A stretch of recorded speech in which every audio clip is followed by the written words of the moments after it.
दिया कभी भी खाली नंगी जमीन पर नहीं रखना चाहिए, उसे आसन देना चाहिए और नीचे कुछ अन्न इत्यादि, कुछ नहीं हो तो थोड़े से अक्षत चावल डाल दें, वरना सही तरीका है अन्न के ढेर के ऊपर दीपक जलाना चाहिए। तुम रोजमर्रा की जो पूजा करते हो उसमें भी तुम्हें दिया जलाना बहुत आवश्यक है।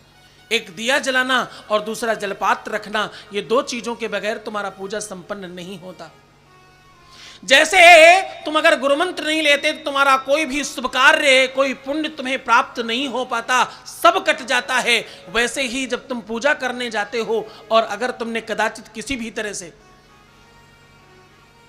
दिया नहीं जलाया, अग्नि स्थापित नहीं की और जलपात्र नहीं रखा, तो आपका वो पूजन पूरा नहीं माना जाता, वो पूजा आपका अधूरा हो जाता है और वो पूजा आपका खंडित हो जाता है। परम ज्ञानियों, ये जो मैं बात बता रहा हूं, ये बड़े बड़े यज्ञ और बड़े बड़े अनुष्ठानों का विधान तुम्हें बता रहा हूं।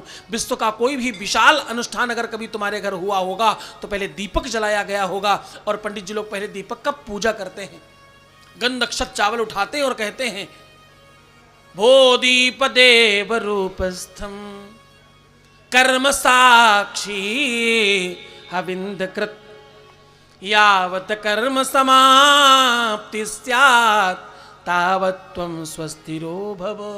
जब तक मेरा काम समाप्त न हो जाए, जब तक ये पूजा कंप्लीट नहीं हो जाए, तब तक आप यहीं जलते रहना।